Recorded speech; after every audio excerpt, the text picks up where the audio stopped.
noite à igreja, que a graça e a paz do Senhor estejam abundantes a todos. Quero agradecer muito o convite e o privilégio de ocupar o púlpito da igreja no domingo, no dia do Senhor. Agradeço ao reverendo Wagner a oportunidade de usar do púlpito da igreja. Reverendo Mateus, obrigado a gentil recepção. O presbítero Fábio transmita ao conselho a gratidão e a oportunidade de estarmos aqui, presentes na igreja. E um privilégio muito grande de retornar à cidade de Campo Grande já há alguns anos, né? Eu estou como secretário nacional desde 2008 e eu estive aqui em 2014, foi a última vez. Eu estive em 2011, 2014 e agora, depois desses anos, retornando à cidade que ela é meio chamativa, né? Dá vontade de querer morar aqui, né? Uma coisa interessante. Se não tivesse calor, dava até para morar, né? Seria assim bem legal. Eu sou presbítero, hoje membro da igreja do Guará 2, na cidade de Brasília. Eu sou um carioca de sangue, ali, raiz mesmo, mineiro de crescimento, um paulista de coração e agora um brasiliense de trabalho, um rodado. Deus tem me dado o privilégio de trabalhar na área de educação. Eu sou professor, sou biólogo e estive um tempo trabalhando com o Mackenzie em São Paulo, no colégio e na universidade, e agora como diretor-geral da unidade de Brasília. Então ali tem sido uma experiência, vai completar agora um ano que eu estou morando em Brasília, e não consegui identificar a tal da secura em Brasília. Que os meus colegas em Brasília não me escutem isso, né, mas acho que foi bem interessante passar por esse tempo.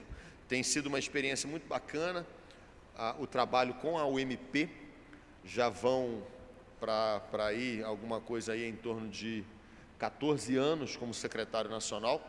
Tive o privilégio já de conhecer todos os sínodos da nossa igreja, todos os estados da federação, visitando essas mocidades. E eu brinco, reverendo, que falta um lugar que eu ainda não conheci, que foi o Oiapoque. Já estive em Noronha, já estive na Cabeça do Cachorro no Acre, já estive no Chuí. Falta o Oiapoque, só que o Oiapoque, para você sair, são 7 horas de barco. Então tem que ser uma viagem só para ir ao Oiapoque, para dizer que a gente esteve em todos os 4 cantos, inclusive no centro geodésico, que fica na cidade de Palmas do Tocantins. Deus tem dado uma virada na igreja presbiteriana e eu quero deixar com o irmão que falou sobre o coral um movimento, ainda silencioso, mas há um movimento acontecendo. As igrejas que têm coral estão crescendo mais do que as igrejas que não têm coral. Isso já está acontecendo nos Estados Unidos e a gente começa a comparar que bem possível daqui a pouco está acontecendo aqui.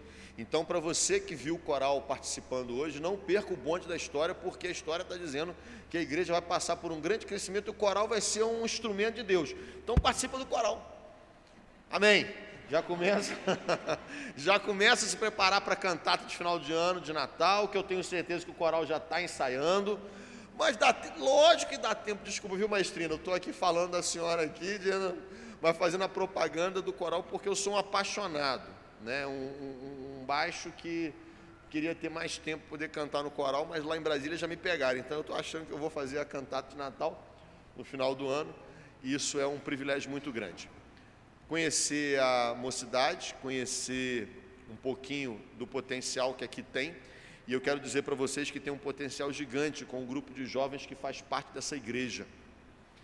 Recomendo veementemente ao conselho que dê bastante trabalho para os jovens, tá bom? Pode jogar serviço na mão deles que eles dão conta. Põe na mão do jovem pastor que ele vai dar conta. Por quê? Porque o Senhor chamou a juventude porque ela é forte. Não é porque eles são bacanas ou são inteligentes, é porque eles são fortes e aguentam o rojão.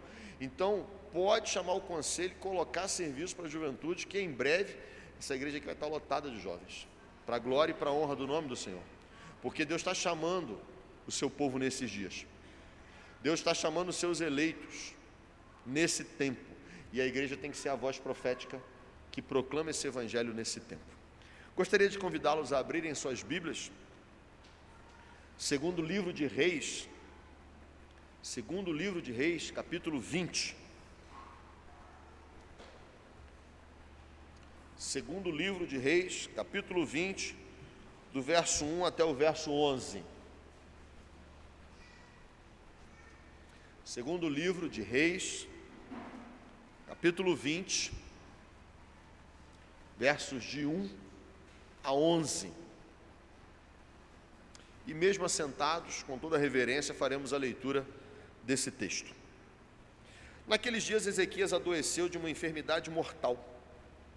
Veio ter com ele o profeta Isaías, filho de Amós, e lhe disse: assim diz o Senhor, põe ordem à tua casa, porque morrerás e não viverás.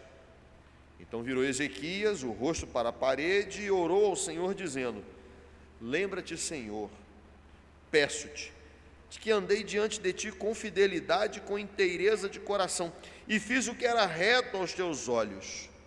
E chorou muitíssimo. Antes que Isaías tivesse saído da parte central da cidade, veio a ele a palavra do Senhor, dizendo: volta e diz a Ezequias, príncipe do meu povo, assim diz o Senhor, o Deus de Davi, teu pai: ouvi a tua oração, vi as tuas lágrimas, eis que eu te curarei. Ao terceiro dia subirás à casa do Senhor. Acrescentarei aos teus dias 15 anos, e das mãos do rei da Síria te livrarei, a ti e a esta cidade. Defenderei esta cidade por amor de mim e por amor de Davi, meu servo. Disse mais Isaías: tomai uma pasta de figos. Tomaram-na e puseram sobre a úlcera, e ele recuperou a saúde. Ezequias disse a Isaías: qual será o sinal de que o Senhor me curará e de que no terceiro dia subirei à casa do Senhor? Respondeu Isaías: ser-te-á isto da parte do Senhor, como sinal de que ele cumprirá a palavra que disse: adiantar-se-á à sombra 10 graus ou os retrocederá? Então disse Ezequias: é fácil que a sombra adiante 10 graus, tal porém não aconteça antes, retroceda 10 graus. Então o profeta Isaías clamou ao Senhor e fez retroceder 10 graus a sombra lançada pelo sol declinante no relógio de Acás. Senhor, muito obrigado por falar contigo e muito obrigado porque o Senhor fala conosco através da tua palavra. Que o teu Santo Espírito já promova uma ação de mudança, de reflexão, de uma aproximação contigo nessa noite a partir desta leitura. Usa-me como instrumento teu para a honra e para a glória do teu santo nome, em nome de Jesus. Amém. Uma das histórias que me fascinava quando eu era adolescente, quando eu era criança, era a história dos reis de Israel. Para quem tem uma idade aí na faixa dos 45, 50 anos, lá atrás a editora Betânia produziu uma sequência da Bíblia em quadrinhos. Eram 6 volumes. E coincidentemente eu os achei na casa da minha mãe, guardados numa caixa, em que ali a gente lia as histórias bíblicas, e eu li várias vezes aquelas histórias quando eu era criança, porque era uma forma muito interessante de conhecer essa história. E uma das histórias, que sempre me fascinava muito era a história dos reis de Israel. E por vezes eu gostava de ir anotando o rei tal, viveu tantos anos, aquela coisa gostosa de você olhar o texto e tentar encadear para saber quem era quem veio da onde, enquanto em Israel estava acontecendo aqui, em Judá estava acontecendo outra coisa, e o que estava acontecendo no mundo. E Ezequias é um camarada muito interessante, porque ele tem uma história de vida e uma história pessoal, que quando você lê, você começa a entender o poder e transformação de Deus na vida de uma pessoa. Ezequias era filho de um camarada chamado Acás. E a Bíblia fala que fez o que era mal. E a história de Ezequias ela é marcada profundamente por algumas situações do seu próprio pai. Por exemplo, Ezequias perdeu um irmão que o próprio pai queimou no fogo e ofereceu em sacrifício. Você tenta imaginar a história de um jovem que é marcado por um parente, por um irmão seu de sangue, que o próprio pai mata, queima ele no fogo, que tudo bem. E esse jovem ou garoto na época vê aquela cena, passa por aquilo, o seu pai morre e ele ascende ao trono. E a Bíblia fala que fez o que era reto. Eu acho fascinante, porque Deus dá histórias para nós, independente de quem nós somos, ou de quem são os nossos pais, ou irmãos, ou filhos, ou seja o que for. A história de Deus é escrita para você, para que você a vivencie, independente de qualquer coisa. Impressionante. Todas as marcas de um passado são removidas pelo Espírito Santo, quando ele fala assim: vem andar comigo, que agora eu quero você aqui. Eu quero você junto, eu quero fazer uma história com você, eu quero fazer uma caminhada com você, e eu não quero saber o que aconteceu lá para trás. E é tão fascinante, porque os nossos pecados são lançados no fundo do abismo e Deus não se lembra deles. E você pode começar uma história 100% nova. Isso é impressionante. Não existe nenhuma outra religião como é o cristianismo que nos dá essa oportunidade, que nos traz essa perspectiva ou essa esperança. Nenhuma outra. Esquece tudo e começa do zero. Só o Evangelho. E a história de Ezequias começa desse jeito. E ele começa fazendo um excelente reinado. E ele começa fazendo um excelente reinado porque ele começa a tirar tudo aquilo que o seu pai utilizou para profanar o nome do Senhor. Ele tira os postes ídolos, ele tira os altares.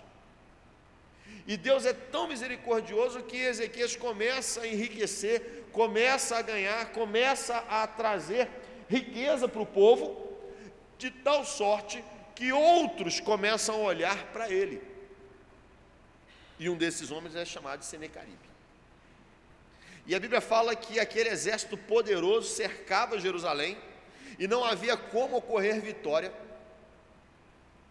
E de uma forma das batalhas mais sobrenaturais de toda a história, até hoje isso não aconteceu. A Bíblia fala que o anjo do Senhor matou 185 mil soldados. Pensou isso, por exemplo, na guerra da Ucrânia? Deus passasse lá e matasse os soldados todinhos, não ia ficar nenhum. 185 mil soldados. E eu tenho a certeza absoluta, porque como a palavra do Senhor é verdadeira, eu tenho certeza que morreram 185 mil. Nenhum a mais, nenhum a menos. Que milagre, que coisa impressionante. E Deus trata com esse homem chamado Ezequias.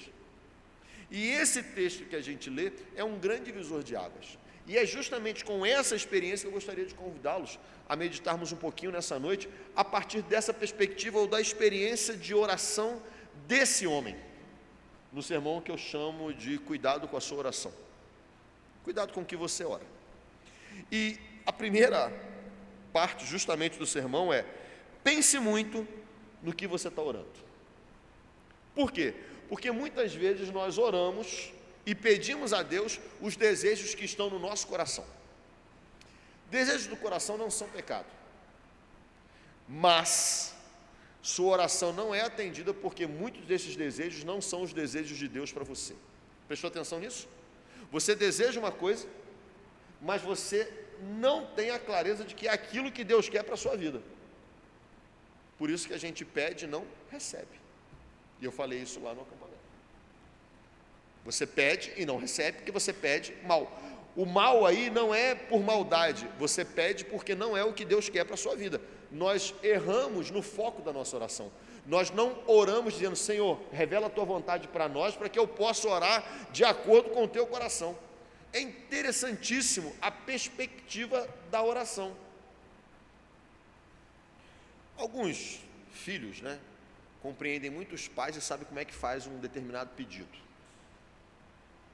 Alguns filhos sabem dobrar o seu próprio pai e chega ali fazendo aquele jeito que só filho entende, e daqui a pouco o pai que falava não, dá aquela amolecida e a mãe fica assim: mas você não disse que não ia fazer? Estratégias. Esposas têm muitas estratégias para dominar os seus maridos. Eu não sei onde que vocês aprendem isso. É uma coisa impressionante. Algumas conseguem só de olhar. E o marido já nem discute, né? Para a gente já dobrar a esposa é mais difícil. Mas nada que uma louça lavada, uma faxina na casa não resolva e quebre o coração em algumas posições. Nós sabemos como pedir. E eu gostaria de desafiá-lo a você nesse primeiro momento. Pense em como você ora. Pense em como você tem orado. Pense no que você tem falado para o Senhor. Pense se realmente o que você tem colocado diante do Senhor é o que Deus quer para a sua vida. Comece a pensar, inclusive, se os sonhos que você tem são sonhos dados por Deus ou sonhos que brotaram diretamente do seu próprio coração. Não se esqueça que o coração é um ambiente pecaminoso. Sonhos brotados ali, às vezes, não são muito bons ou muito bem feitos. Mas é interessante que naquele momento Deus dá uma resposta positiva para Ezequias. E essa resposta positiva fez com que Ezequias desarmasse um pouquinho a sua história. E aqui vem a segunda observação nas nossas orações. Não relaxe após a boa resposta de Deus. Nós ficamos muito à vontade quando Deus responde uma oração para a gente. Aí, de repente, você fala assim: Senhor, me dá um emprego. Aí ele passa no concurso. Sabe uma das primeiras coisas que ele deixa de fazer? Entregar o dízimo. Ele orou para Deus dar a ele uma renda, um emprego, e a primeira coisa que ele deveria fazer era consagrar ao Senhor aquilo que o próprio Senhor Deus, porque pertence a ele, não pertence à pessoa, não vem. Ele ora, vem à igreja, vem na reunião de oração, vem no estudo bíblico, vem na escola dominical. Ele passa no concurso, ele começa a não vir mais à igreja. Ele perde o senso de atenção da pós-oração. Ezequias ficou desatento do pós-oração. A Bíblia fala, e se você depois passear um pouquinho no texto bíblico, a partir do versículo 12, fala que Ezequias recebe os embaixadores da Babilônia. Ezequias, antes da oração, tinha acabado de passar por uma vitória bélica poderosíssima. E já haviam boatos de que a Assíria não estava indo tão bem das pernas e que o novo reino, o reino da Babilônia, estava crescendo e os caras estavam começando a ficar fortes. Ezequias, então, traz todo mundo para dentro do palácio e fala assim: está vendo, isso aqui é minhas riquezas, isso aqui é meu templo, esse aqui é a minha galera inteligente, essa aqui é a minha universidade, onde eu estou formando as mentes brilhantes aqui de Judá, aqui estão os meus engenheiros que construíram essa cidade. Mostrou tudo, não ficou nada. Gente, imaginaram técnicas de guerra? Se os americanos abrissem todos os seus arsenais nucleares e mostrassem: olha só, norte-coreanos, isso aqui são os nossos silos militares, aqui são os nossos tanques de guerra, aqui estão os nossos aviões, aqui está toda a tecnologia, é aqui que a gente imprime o nosso dinheiro, é aqui que estão todos os meus segredos de computador, né? Olha como é que isso aqui é bacana. Foi a maior besteira da vida de Ezequias, porque ele não ficou atento após a oração. Ele não teve a sensibilidade de perceber as sutis estratégias do diabo naqueles que ganham, naqueles que são ouvidos pelo Senhor. Preste muita atenção: quando Deus responde uma oração para você, o sinal de alerta do inferno é ligado. Ele fica doido para derrubar a tua história, derrubar a tua vida. A pós-oração é o momento de maior necessidade de sentinela, é a maior necessidade de vigia. Quando nós vemos o texto bíblico dizendo vigiai e orai, é para que você fique extremamente atento quando você ora sobre o que está acontecendo ao teu redor e o que acontece após o resultado dessa oração. E Ezequias não vigiou. Ezequias não ficou atento. Ezequias não ficou esclarecido sobre essa questão. E, consequentemente, a nação de Israel pagou por isso. Eu vou falar sobre isso daqui a pouquinho. Terceiro ponto: Quando você orar, geralmente há uma ordem para essa vivência sua. Cumpra a ordem dada por Deus. Vamos dar uma olhada numa coisa interessante desse texto que a gente acabou de ler? Dá uma olhada no finalzinho do versículo 1. No final do verso 1, o que o profeta fala para ele? Coloque em ordem a tua casa. Repara o seguinte, Isaías dá a ele a resposta do resultado de oração. Quando Isaías dá a resposta, ele anula essa ordem que Deus tinha dado para ele? Não. Olha, eu vou te dar 15 anos, mas você vai continuar atento. Põe em ordem a tua casa. E Ezequias relaxou e não pôs ordem na sua casa. Ao olhar o texto para frente, um pouquinho mais, alguns capítulos à frente, você vai ver que Ezequias morre e nasce o seu filho chamado Manassés. E o texto diz que começa Manassés a reinar com 12 anos. Faz as contas. Quantos anos deu a Ezequias? 15. Então significa que Manassés nasceu depois. E Deus tinha mandado ele colocar em ordem a sua casa. Ele não cuidou da sua casa. Nasce Manassés e a Bíblia fala que fez o que era mal e foi considerado um dos piores reis da história de Judá. Ele não colocou em ordem a sua casa. Ele não cumpriu aquela ordem que Deus tinha dado para ele a partir daquela perspectiva. Todos nós aqui temos experiências de oração com Deus e temos experiências de alertas que não nos são dados ao fazermos determinados pedidos. Vou voltar de novo na história do emprego. A pessoa pede um emprego. Quantas vezes o pastor já deve ter falado para ele assim: cuidado lá no trabalho, fique atento com as suas amizades, cuidado com a sua postura. Existem vários alertas e daqui a pouco o bicho desaba no trabalho. Ele não prestou atenção às ordens que foram dadas subsequentes àquela questão. São experiências que nós temos várias e várias. São histórias que nós temos várias e várias. E o texto bíblico chama a atenção profundamente para nos chamar e nos alertar sobre isso. Quando você estiver orando, preste atenção àquilo que Deus falou para você. Preste atenção nas ordens que Deus deu a você. Fique atento.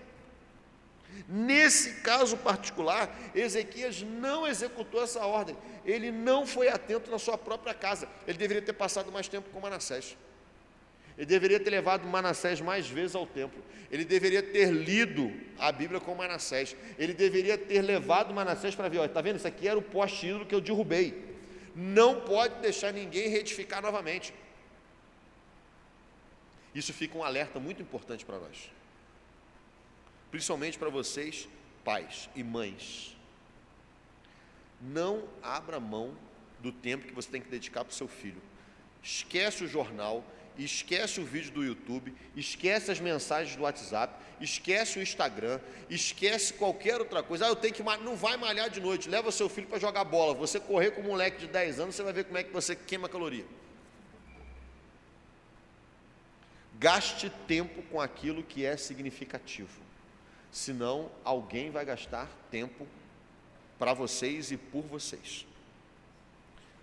Eu sou professor, eu sou um educador. Alguns alunos passam em torno de 7 a 8 horas por dia na escola. Ele acorda, dorme 8 horas, passa 8 horas na escola, mais 1 hora no trânsito para ir, 1 hora no trânsito para voltar. Quando ele chega, o pai está cansado, vai fazer alguma coisa. Que hora que ele está educando o seu próprio filho? Que horas que ele está gastando com o seu filho? Que horas que ele pega ele e fala assim: vamos levantar cedo para ir para a escola dominical. Vamos levantar cedo para poder não ir para irmos para o culto à noite e não chegarmos atrasados. Ó, tem estudo bíblico hoje, no meio da semana, nós vamos vir juntos. Tem reunião de oração, você vai entender o que é uma reunião de oração. Vamos embora para a igreja. Tem trabalho da UCP, tem trabalho da UPA, traz seu filho. Espera terminar o trabalho, não fica com pressa de ir embora não. Deixa ele gastar bastante tempo com os colegas, deixa ele gastar tempo com amizades, que são amizades que têm uma linguagem saudável. Não perca a sua família.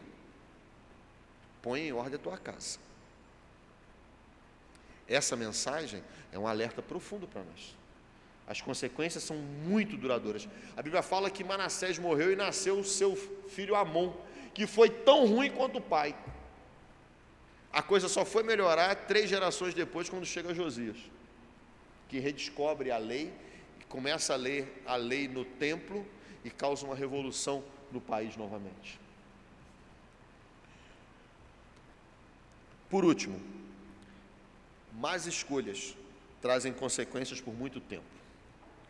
Ezequias não soube conduzir bem o seu pós-oração, como eu falei agora há pouco, e ele escolheu apresentar-se ou ficar de bonzinho para o povo da Babilônia. Reverendo, sabe qual é uma pessoa que deve ter ficado muito brava com Ezequias? Um camarada chamado Daniel. Porque no reinado, depois de Josias,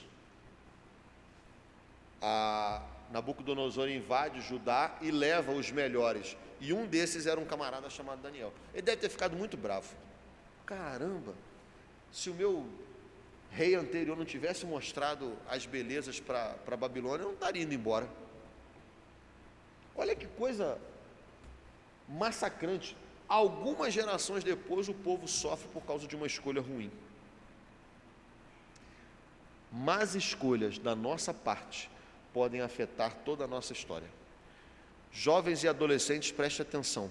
Uma escolha ruim sua, nesse momento da sua vida, pode marcar toda a tua história ou toda a tua existência, inclusive dos seus filhos e dos filhos dos seus filhos. Preste muita atenção com pequenas coisas que podem acontecer na escola, pequenas coisas que podem acontecer na faculdade, pequenas decisões que nós tomamos no trabalho. São escolhas que podem afetar toda a nossa história e toda a nossa família, por gerações. A história da minha família começa com os missionários da Assembleia de Deus no interior de Minas Gerais, em 1912, quando o tio Miguel se converteu. Minha avó obrigava todo mundo a ir para a igreja. Eles andavam 2h30 para ir, 2h30 para voltar. Minha mãe era caçula, então carregavam ela no meio do caminho, e a minha mãe era brava, ela achava ruim de ir para a igreja. Depois ela não entendia porque eu e meu irmão ficávamos não queria muito ir para a igreja quando era criança.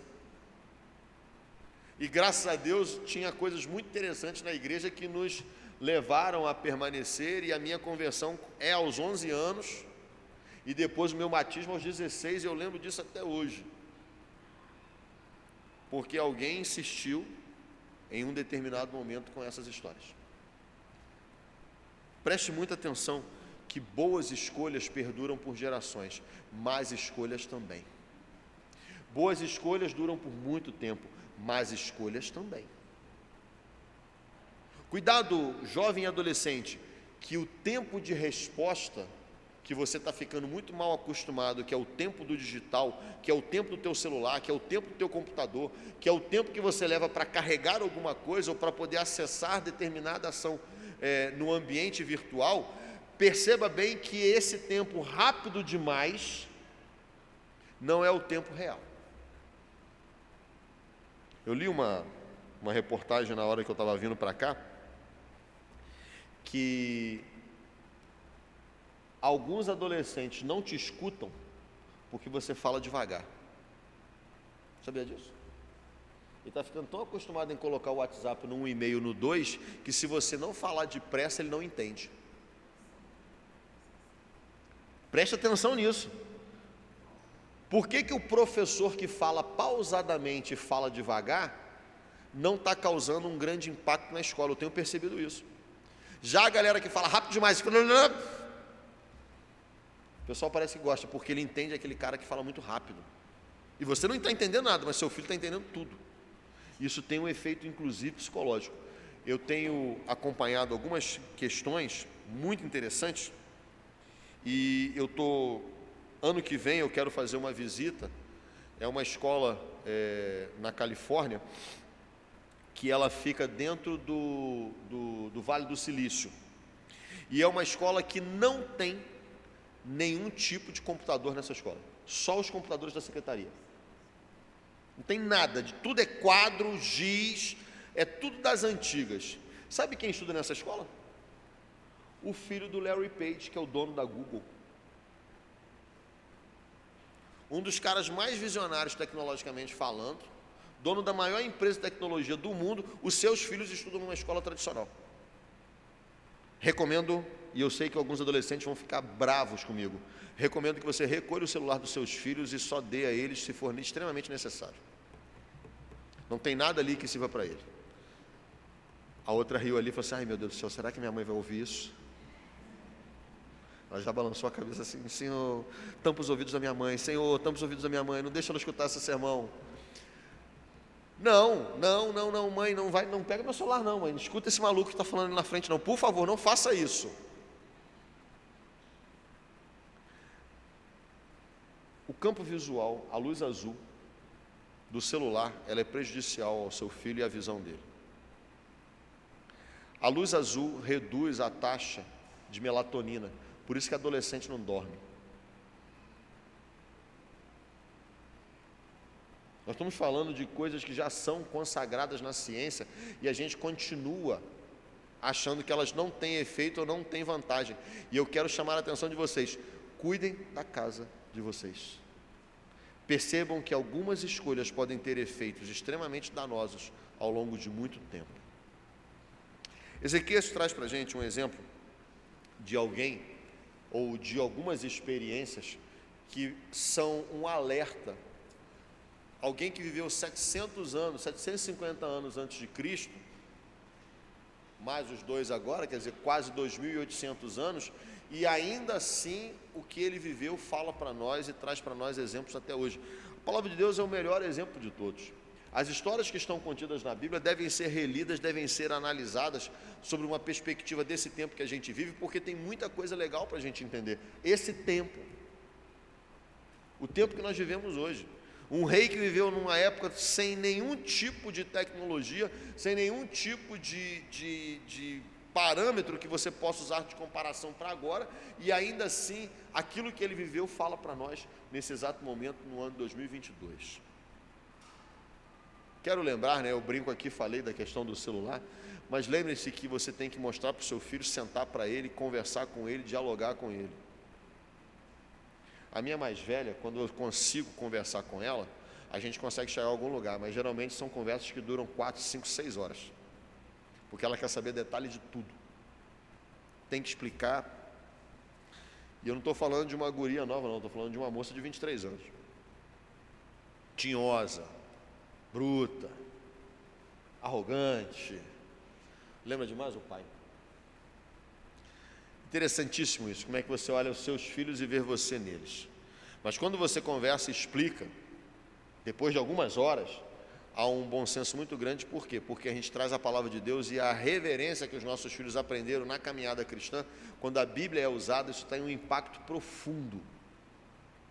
Abra a Bíblia e leia com seu filho e explique para ele por que você está tomando determinadas decisões à luz da palavra de Deus.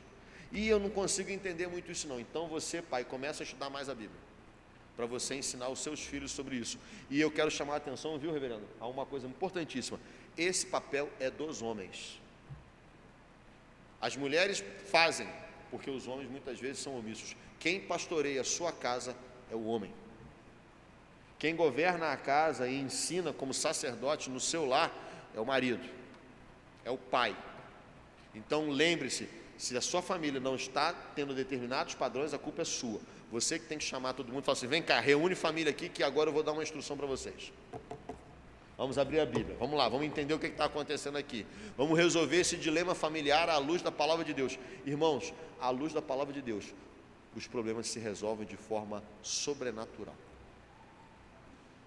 À luz da palavra de Deus, determinadas coisas acontecem na nossa casa que são miraculosas, porque é o Espírito Santo que age ali, não é você.